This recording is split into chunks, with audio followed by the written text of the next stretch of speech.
On behalf of Brian and myself, I'm honored to acknowledge that we are currently recording on the traditional land of the Anishinaabe. The Anishinaabe include the Ojibwe, Odawa, and Potawatomi nations, collectively known as the Three Fires Confederacy. CFS Counseling and Wellbeing and United Way Simcoe Muskoka respect Indigenous history and culture and are dedicated to moving forward in the process of reconciliation with all First Nation, Métis, and Inuit people. Welcome to Resilience Rising, the show that shatters poverty myths, sparks optimism, and fuels innovative change through community-inspired discussions. We're your hosts. I'm Amanda Fellows, Community Programs Manager at CFS Counseling and Wellbeing. And I'm Brian Shelley, the Chief Executive and Philanthropy Officer at United Way Simcoe Muskoka. The title of today's episode is Resilient Futures, Empowering Communities and Transforming Lives. Like the people within them, communities are resilient when they are prepared to manage hardships that arise, when they create innovative solutions to adapt to change, and when they recover quickly from challenges. As the World Health Organization says, when communities adopt empowerment processes, their people, especially those experiencing socio-economic disadvantages, gain increased control over their lives. The power of participation is a pathway to inclusion and equity for all. As we conclude Season 2 of Resilience Rising and our focus on the importance of an intersectional approach to addressing poverty, we are delighted to welcome today's guest, Mina Fayez-Begat, the General Manager of Social and Community Services Division of the County of Simcoe. Welcome, Mina. Thanks, Amanda. Thanks, Brian. Happy to be here. So, Mina, you're a get. This is a big deal that we have you here. We're really pleased that you made the time for us today. Thank you so much. We know that you're very busy, but certainly what you provide us with is that cross-county lens, right? This is a show that is exploring poverty across Simcoe County, and we know that the faces of poverty across the county are different. Some of the challenges in some of our different communities are different. Commonality would be it's a pressing issue everywhere, and I think you provide an interesting lens as we look at that. So thank you so much for making your time today. We do appreciate it. Oh, you're welcome, and thanks for having me and giving me an opportunity to share a bit about some of the different things we're working on at the county that address poverty in different ways. So happy to be here. Awesome. What types of things, maybe for listeners or for viewers, what types of things or programming typically falls in your portfolio, Mina? So it's a broad portfolio, probably primarily 7 areas of service. So affordable housing is a mandated service that we deliver through a legislation through both provincial and federal governments. And we offer that service across all 16 member municipalities of the County of Simcoe, the entity, and then for the 2 separated cities, the City of Barrie and the City of Aurelia. The second one, children's services, similarly, again, another provincially mandated service that we deliver as the service manager through a legislation. Yeah. Ontario Works is the third one. That one primarily focuses on income support, but now has been shifting more towards shifting away from employment support and more into well-being and life stabilization work. And that one's really kind of an underpinning to a lot of the poverty work that we work on with clients directly. Where children's services is the subsidy of, it's a subsidized kind of funding of childcare services and early on learning and education programs. The fourth one is homelessness services, and this is again system service manager mandated by the province and the federal government as a community entity for the Reaching Home campaign. So they're again delivering emergency shelter services, outreach services, housing help support, wraparound support, and then assistance in finding and being placed into housing. The fifth one I would say is our local immigration partnership. So this is more of a newcomer service support. These are for new Canadians or new people who are new to Canada, and we facilitate a collaborative of many different agencies around the county that work primarily on supporting people who are new in the county. Fourth one is data tracking and policy development. So this is more one about future planning and structuring of how we deliver services. So we are often facilitating data collection on behalf of many agencies and organizations, including our own service delivery. And then the final one is really this idea of community services that are not covered by federal provincial mandates. And that's where we do a lot of the poverty, like food security tables that we sit on. We offer a social investment fund that focuses on community development work, and really work that is driven to try to address underlying issues that are impacting our social economic impacts on our communities right now. So you're bored. Yeah, barely standing. That's a lot. Yeah. And you've been up here in Simcoe County for about a year now, is that right? A little over, closing in on 2. So Yeah, okay, 2 maybe a year and 10 months if you're not, but not counting. Yeah. Well, thank you. And again, hearing how much you've got on your plate, again, we appreciate you joining us, but also the perspective that you bring, because it actually leads really well into my next question, which is around the intersectionality between poverty and a lot of these other issues, right? Childcare and housing and all of these pieces. So through this series, and this is the final episode of season 2, we've explored various intersections of poverty and social issues. How do you see community resilience playing a crucial role in addressing these complex challenges? I mean, I think it's a critical role. So we often say whatever service area or social service area we're tackling, whether it be employability or affordable housing or homelessness, we always talk about these issues being community challenges that require community responses. So I think the resiliency of community is critical in being able to address these things. Oftentimes, kind of like older thinking around these social issues was that the government was responsible to address and solve the problem, where I often now see that it's the opposite, is the government may be able to indicate where there's an issue of need, but considerably rely on other service or resources or service provider resources to address the issue. So it's not just solely the county of Simcoe that needs to create affordable housing for its 18 municipalities, but it's the 18 municipalities that need to work with the county of Simcoe to facilitate a whole bunch of agencies and communities and organizations to create more affordability. So that would be kind of an example of it. Like, I mean, you see it a lot now in homelessness. Historically, homelessness wasn't a public government kind of responsibility. It was often on the shoulders of nonprofits and community agencies to deliver a charitable service.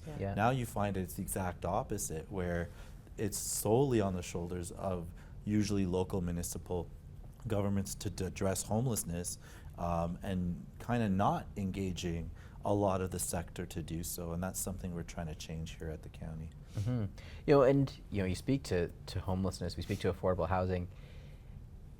Your career is much longer than the 2 years here in Simcoe County. You've worked for other municipalities. Have you ever experienced anything like what we're seeing today across Ontario?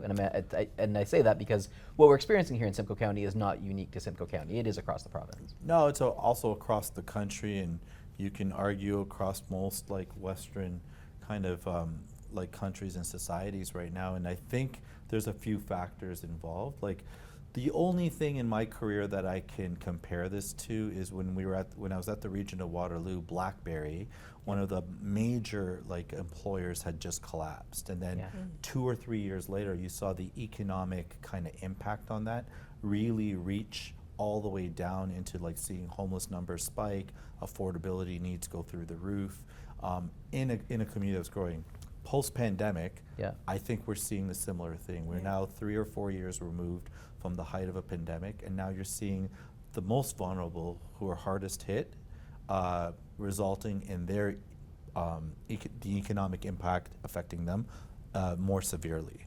So I think homelessness homelessness has always been here and around. I think when you come out of a pandemic, and you see kind of the health impact on a vulnerable population, you're starting now to see the results of that becoming a more pronounced, vision or like observation of homelessness that you wouldn't often see. It was more hidden, and now it's probably not as hidden anymore. And then during the pandemic, even it was hidden because there was the hotel voucher program, right? Where, so even though there was a homeless population perhaps even on the rise during the pandemic, it wasn't as front facing because there was the hotel voucher program. No, we the homelessness system has always relied on hotels and motels. Like, it is a key component anywhere you go, whether Okay. it's City of Toronto, Region Waterloo, or anywhere else across Ontario, because there was never enough shelters to shelter Right. everyone experiencing Okay. homelessness, especially large families. Yeah. So only thing that changed was, instead of sleeping side by side in a 2 or less feet apart in a bed in a congregate setting, which you couldn't do during the pandemic, we then shifted our focus on the resource we often used, motels and hotels for families, but used it for everyone. So it didn't necessarily change the number of people who needed a bed. It just changed where you were using that bed. Right.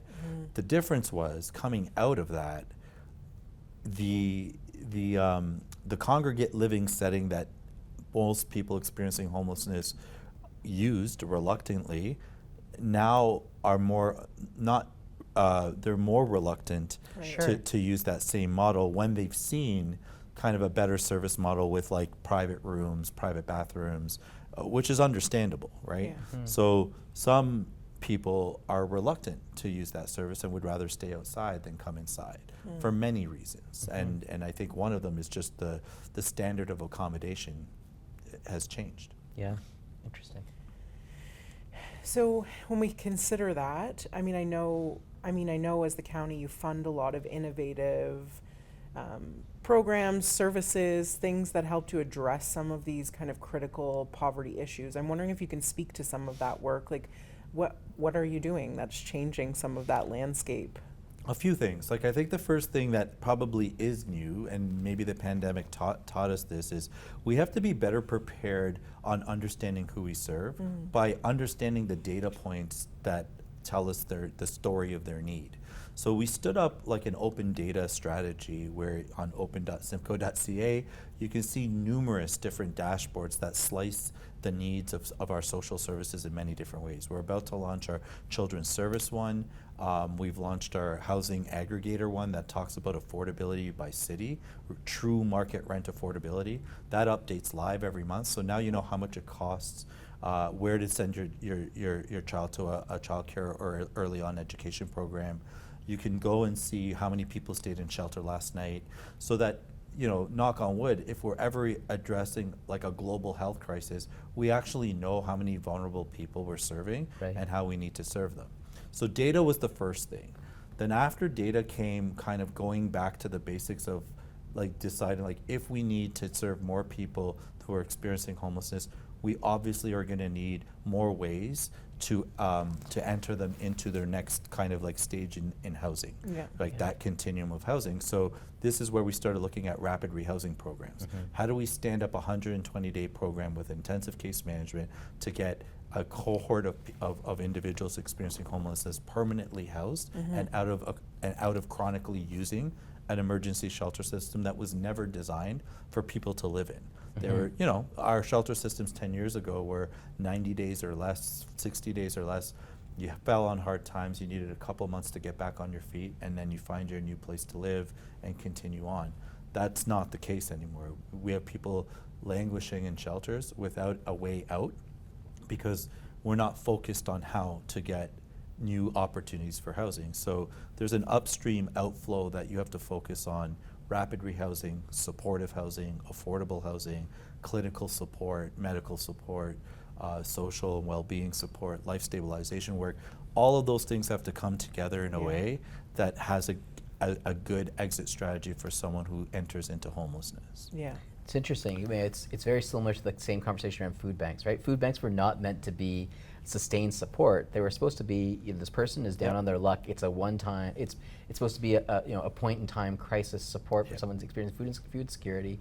And what we're seeing now are folks who are dependent on food banks, people who are employed dependent on food banks over a prolonged period of months into years. Yeah, emergency services. I mean, we used to call it the emergency shelter system. It was a thing that you needed urgently, but for a few months or less until you get back on your feet. That's not the case anymore. But so what we're trying to say is like, well, we're understanding the needs are becoming more complex. Like homelessness is a health crisis. It's an affordability crisis. It's an economic crisis. It's not just one thing like a housing or shelter crisis, right? So for us, it's understanding that wherever the person needs to go next has to have all the supports for them to be successful. So this is where, you know, municipalities are thinking about this differently. As a service manager, you would draw your lines in the sand and say, well, that's a health service, or that's a police service. That's not us. Now we're saying, no, we need that health service and the police service and the employment service with us always. So even if that means you start to take on parts of the roles that others are responsible for, in order to open the door for more collaboration. And that's what we've been kind of tackling from an innovative way. So we're trying to get directly funded by Ontario Health and not just the Ministry of Housing. You know, like these are the kind of things we're doing so that we can become a more diversified service provider. Which is exciting to hear when you work in the sector and are like, so, I mean, biasly, I'm coming at this from a mental health perspective. But when I think about the fact that, you know, mental health is often at the one of the root causes of poverty, right? Substance use, other things, but mental health is, but there's not necessarily as much investment, or hasn't been historically, in the wraparound supports you're talking about.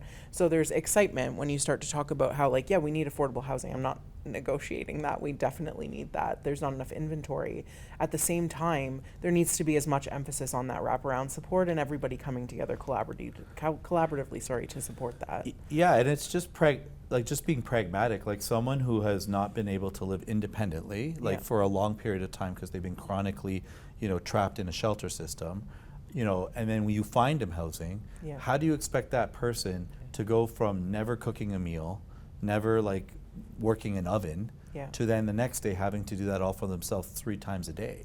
Like, and so, you know, maybe there will be a small fire if they're not checked on every day because they may not know that when you don't pour water on burning oil. Like, these are the kind of things that life stability, life skill building, wraparound supports are, you know, we used to never think about that because, again, the experience of homelessness was short. So someone didn't lose those skills or over a small period of time. But when you're relying on supports constantly, you'll need at least a transitional period to continue with those supports. So mental health is another one of them. Like, you know, being in a room full of 30, 40 people every day versus being in a room with no one in it for the rest of your life could be daunting, could be scary, could be isolating and lonely. So like you kind of got to think that people's mental health, like we assume that someone leaving from a congregate setting to an independent setting is just going to be better off. And sometimes they're not. Like the exact opposite happens. The first thing they do is start inviting all their friends, you know, and maybe not understanding, well, there's different rules around, you know, staying on your own versus staying in a congregate setting and what you can do with your friends. So it's those kind of things that we have to think a little bit more just like rationally about. Like logically speaking, we need to make sure that there's no like on-off switch to homelessness. Like it is one of those things that you have to work with people over time. So the investment is in supportive housing. Like I often say the solution right now, based on the complex level of needs each individual on average is requiring, you're gonna need supportive housing. And that's something, you know, we used to always have this like, well, transitional housing isn't a good fit and whatever, but I think people need time to transition from one state to another, no matter what stage in life you're in. Yeah, and I think rapid rehousing does that like much more intentionally, right? Yes. Than transitional housing does. I mean, we certainly see that like at rapid rehousing in Aurelia, our youth call workers, they're providing counseling on site, but it is much more, it's just intentional in a different way than Dave just hanging. So know. Maybe just again for our listeners at home or our viewers on TV, what is the difference between rapid rehousing and transitional housing? Thanks, Brian. Yeah, I mean, like, I think it's a bit historic. Like, rapid rehousing is a notion of one goal: get permanent housing. And that goal is saying in a short period of time, you're committed to participate in a program that has intense case management. Every day, you're doing a set of activities to capture that goal of becoming permanently housed. And some of that work is learning about some of the life skills we were just talking about, but some of it's about just being prepared, starting to work on your employment levels, starting to be able to manage your own money, manage your own food strategies, making sure that you have the basic skills to live. But all of it is just also just consistently looking for housing. Whereas like transitional housing was oftentimes mandated through systems, like whether it be like discharge strategy through a justice system or a hospital system, where you're just getting quote unquote back on your feet or Right. stabilized, but on your own, really with a few rules, like got to be in by this time, got to be up by that time, got to Right. be looking for a job, but that's it. Yeah. But you were left to your own devices to do that, and you had a clock, and then after 6 or whatever months it was, out to the next thing.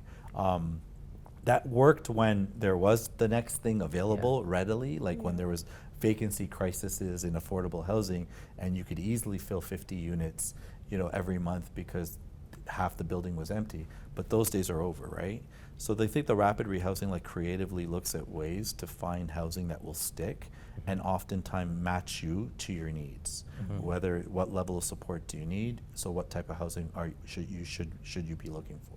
So I think this is really interesting because I think there is, we say that this is a program that demystifies poverty. I think that I think that you have dropped something here that's really important for people to understand, because I think there is certainly a lot of folks in our community that think that our housing crisis is a matter of inventory solely, right? And that if we had more houses, we had more apartment units, we'd be solved. And while of course inventory is part of the issue, it isn't in and of itself the solution. Yeah, there's always this thinking of like a trickle down effect. If I build more home ownership opportunities, then those who are renting can get into that, and then they empty up rental units that empty up affordable units, and so on and so forth. Yeah, maybe that's a part of it. I think like we definitely need to create more housing that's attainable and more housing that's affordable, and those are two different things. Attainable is for all of us, like meaning what can you actually access with your level of income. Affordable is for those who have a capped limit of income or a very minimum limit of income, and there's only certain options available for them. That is going to be deeply different than the rest of us, which is the majority of like what attainable housing would be. But that being said, yes, we need more housing, but I keep saying we need more housing with supports, and different types of support. I mean, it's no different than looking at like the seniors communities and aging into seniors and retirement. It's the exact same concern there. We need more retirement housing that's affordable. We need more retirement or long-term care facilities that are supportive. That mean that they give you health care as you age. So it's the same idea, but for people even experiencing homelessness or living in poverty, whether they're housed or unhoused, they need more options that address their needs. And that means bricks and mortar options, like actual builds, but even if you build the buildings, I used to say this all the time when we were redeveloping community housing, you can have a big shiny building and move people all into it, but you're still gonna have the same social concerns if you're not supporting the other part of it, like the social part of social housing or the community part of community housing, right? Yeah. You need that building of community ultimately, right? 100%. That's a big piece of it. So how can we foster a stronger sense of belonging and collective action within our diverse communities in Simcoe County, especially when addressing poverty? I mean, there's some purposeful things, and then there's some like ideological things we can do. Like, I think purposeful things is like we don't build one type of thing and label it. Like, that's what we did 30 years ago with community housing or public housing. Quote unquote project. Yeah, the right? projects, and things like that, and putting them in distinct areas and isolating them.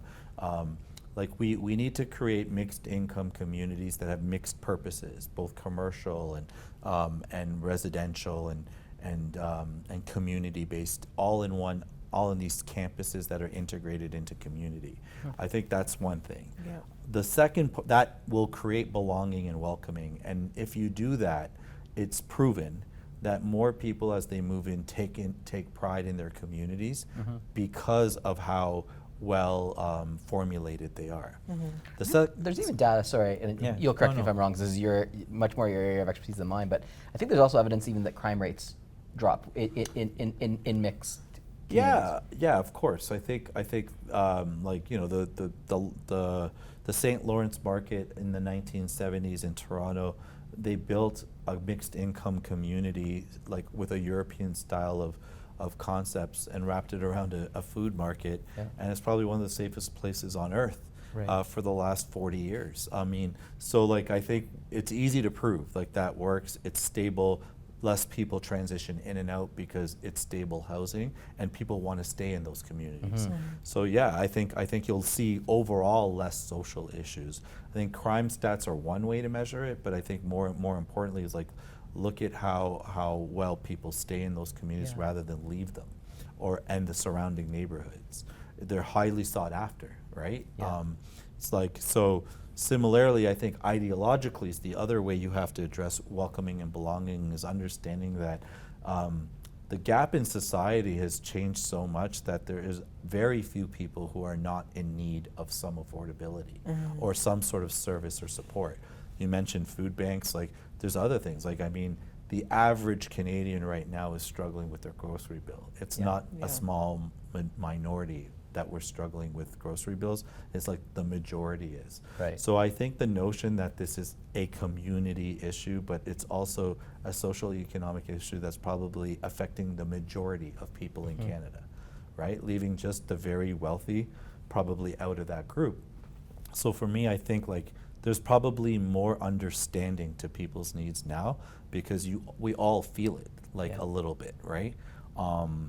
I think that's the other part of this is just like putting a human face and a personal experience to it. So we often, when we're building a building, everybody asks us that question. Well, it's going to be like much more dangerous and this and that. And we're saying, well, no, like we're building buildings that are open to the community with community hub spaces and, you know, commercial kitchens and opportunities for people to book space and have birthday parties and, you know, like things like that. So what you find, like in Aurelia, we opened it in April, our largest to date, 130 units with a huge community hub space.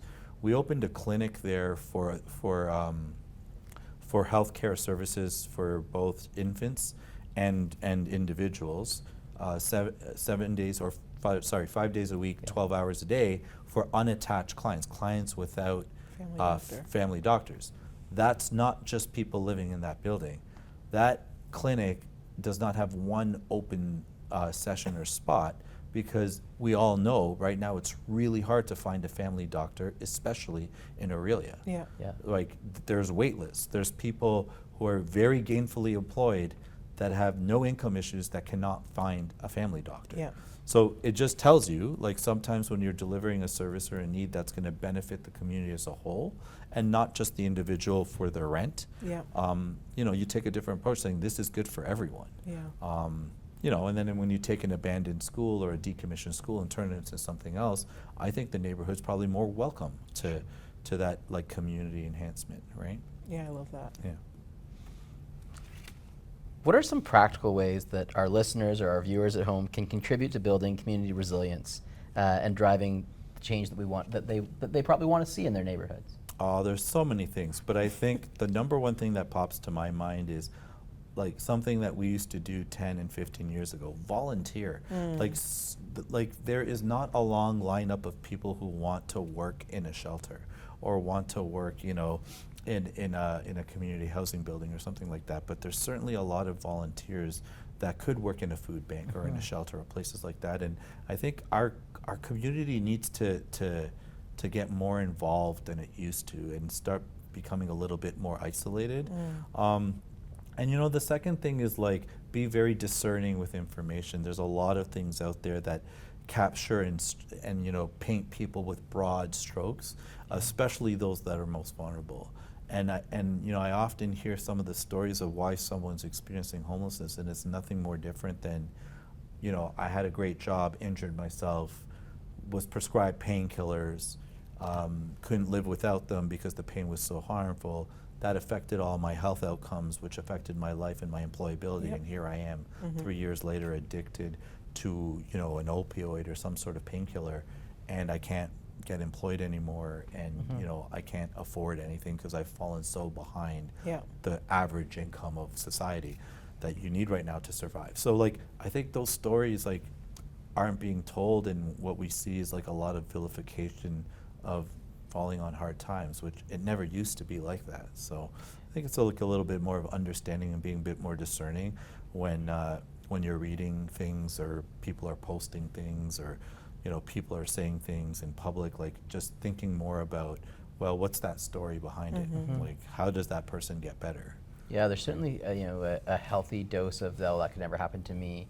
Yeah. I don't think there's a real understanding that there are folks living rough right now in our communities or living out of their cars that are employed. Like that it can cascade that quickly. Yeah. I mean, like there's numerous people. Like if you go out and volunteer at one of the food programs that offers a meal a day or a breakfast or something like that to a large group of people, you can sit around the table and hear the stories. I mean, there's guys that are like, well, the most important thing I own are my construction boots, because come summertime, that's what I need, my hard hat, my construction boots, and I protect those and make sure they don't like get lost or taken or stolen or misplaced, because that's how I get my work in the summer.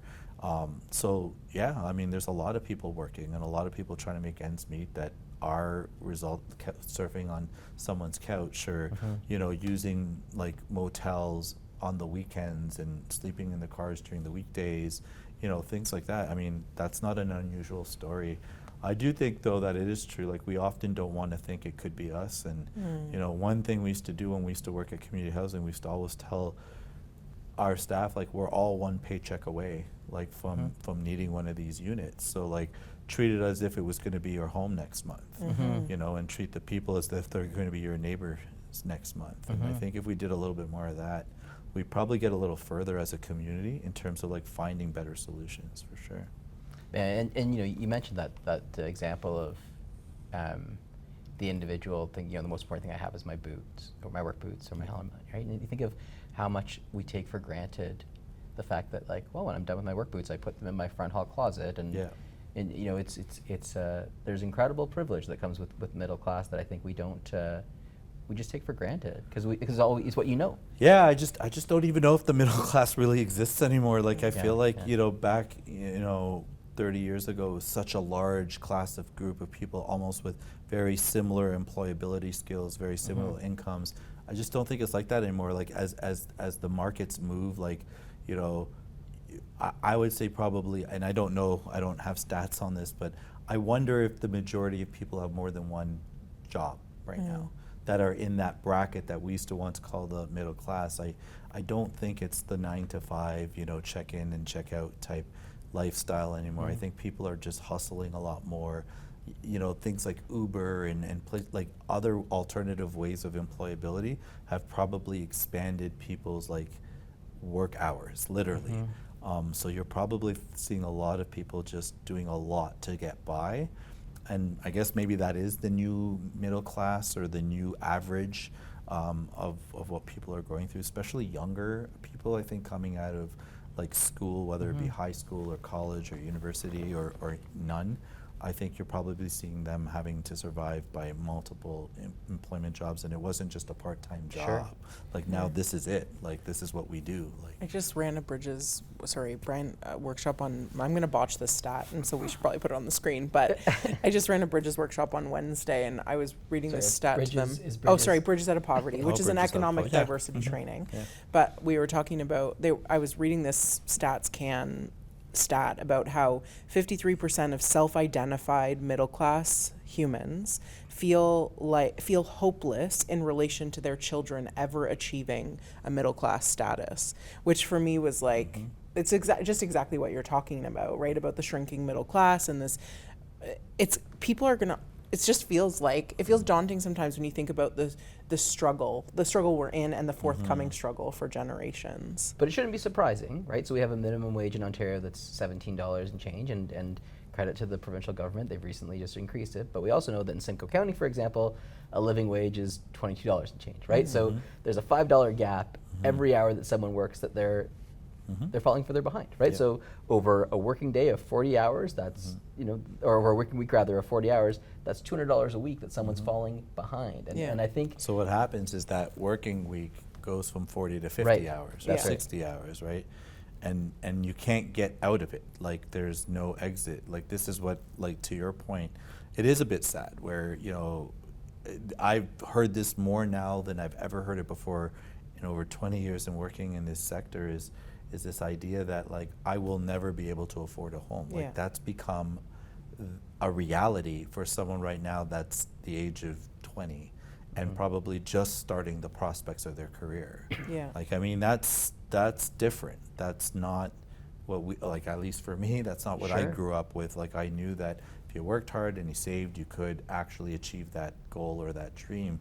I think there's people right now saying that will never get that. Yeah. So that's, And you think know, about how daunting it was when you bought your first house, and Yeah. that house was probably a fraction of what of what that first home would be today. But even Yeah. still, like I remember my wife and I had $12,000 to our name in our savings for our down payment, and we were scared, so scared to pass that over to the bank for our down payment. Can you imagine the luxury of a $12,000 down payment today to buy your first I family know. home? I know, like, I mean, I would just also think about, like, we were actually reluctant and scared, just like you were saying, and passed up on the opportunity to do it. Now it's like you can't even dream of that opportunity of Yeah. making an offer on a home. Like, I mean, yeah, it's a bit sad and a bit concerning for sure. Although I do think though, like, here's the optimistic part about this. Like, Thank you, because like- we need it. like 15 years ago, this was an issue you couldn't get on the radar in front of elected officials and councils and you know, governments. But now it is the issue that they're all talking about. So like you're optimistic. Like it is true, both provincially and federally, both orders of governments are spending more now than they've ever spent before on social services, where before you had to defend their need for social services to be a part of the tax levy. Yeah. So I think like you're not trying to convince someone that we need affordable housing. You're trying to convince them of how much you can build versus how much they want you to build. Yeah. And the roles have reversed, like where they're asking you for more than what you can do. Yeah. That's a good thing. Like Yeah. that means that the people responsible for making the decisions on how we build the next 20 years of social services to be delivered have it top of mind now as their number one priority. It was the same discussion like we did in transit 10 or 15 years ago, Yeah. right? Where transit was the number one, you know, issue municipally. Now it's housing and homelessness, or homelessness and housing, whichever, you know, Yeah. 1A and 1B, really. Well, That's- that's hopeful. Yeah. Yeah. Chuck, but transit's interesting. So talk to me about, or talk to us, not me, both of us, and everyone at home. Talk about the intersection between access to public transit and affordable housing. Yeah, so I'm not a planner. So all I know is that, you know, when we were building housing, in order to make sure like affordable housing made sense, it has to be tied to another social service that we you know, I joke with my colleague Rob Elliott, who's responsible for transit at the county, like, you know, it is a social service. It is a subsidized way to move people around, oftentimes people who cannot afford a car or other mode of transportation. So connecting the two was critical in like the late 90s and the early 2000s when you were building. It was actually a key requirement of most planning strategies. So I think it's been very well defined of why you need one near the other, right? Like, so you can't build a community housing or social housing or now mixed income affordable housing in a community that you can't reach, or that community can't reach critical services. And even if you build all the services on site, you can't isolate it. It has to be embedded and integrated into the broader community. So transit is a key to that. Yeah, and I think like while that's a commitment, it's almost a given now, right? Yeah, and so in communities like Barrie or Aurelia, you can see how that can happen. But then you look at communities like Tiny and Tay, Yeah. right? And like that is a uniqueness to Simcoe County, in that there's a lot of people that live in really small communities. Yes, And the yes. county has its linked program, and that's awesome at connecting these communities. But it's an interesting challenge that we experience here that is unique to Simcoe County. Absolutely, and I just think that's just one of the many indicators that, you know, regional services are going to be kind of needed more and more as the community grows. So I think I would predict in the next 5 years or so, you'd see more and more of the regional transit service systems connecting smaller towns to larger communities. But you'll see those smaller towns aren't so small anymore either. Yeah, right. So they're going to need that infrastructure, whether it be water treatment, utilities, sewer, like all the things you need to build and grow. You'll start to see regional programming that helps support those smaller towns kind of make the leap to the next stage of growth. As populations grow, like we know the county's growing, and we know it's growing quickly, and it's got a lot of newcomers here. Like there's a lot of different ways it's growing, so that those regional services will come right, as the growth continues. So, I could continue this conversation all day long with you, but we're going to try and tie it up with one question. Try and tie it up with a hopeful question. So, if you have one last thing to share, your one last thing, what is your vision? And this is about you as Mina, an individual person, not Mina, employee of the County of Simcoe. What's your vision for the County of Simcoe, or for communities across Simcoe County 10 years from now? What's your hope? I mean, my hope would be that it continues to be a place where everyone wants to be. Like it's a beautiful community, literally, like hills and forests and lakes and beaches, and it is a beautiful place to live. So I hope in 10 years people are enchanted by like living here, and then the other part of that is just living together. Like I think as it becomes a more and more welcoming place for more and more people to come and live and prosper and thrive, like you do it together. Like I think we are living in such an isolated like social system of like social media and things like that, where you're very isolated. I hope that changes. Like I hope that we become more community based rather than more isolated and more individualistic in our needs, right? Hear, hear. Thank you. What a great way to wrap up season 2 of Resilience Rising. So we want to thank our special guest today, Mina Fayez-Begat, the General Manager of Social and Community Services Division at the County of Simcoe. Thank you for joining us today. Thanks for having me. That was fun. I also would like to thank, and I promise you there was no gotcha questions. Right? We're kind. That was good. Thanks also to our studio partners at Rogers TV Barrie, and of course to you, our viewers and listeners at home, for joining us. In addition to being available on Rogers TV, Resilience Rising is also available on our YouTube channels and wherever you access your favorite podcasts. This marks the season finale of season 2 of Resilience Rising. We made the move to Rogers, and so again, I do want to thank our hosts here at Rogers TV for hosting us in their beautiful studio, and we look forward to continuing this conversation in season 3, where we continue to delve further into the faces of poverty within our community, and also provide solutions or provide conversations that help lead us towards those solutions, because we do live in a caring community, and I really do believe that folks in our community do want what's best for their neighbors, and so we look forward to continuing that conversation. I'm looking forward to season 3. Awesome. So I'm Amanda Fellows of CFS Counseling and Wellbeing, with my co-host Brian Shelley from United Way Simcoe Muskoka, asking you to embrace innovative change to ensure our communities are great places to live for everyone. Thanks for tuning in. Thank you.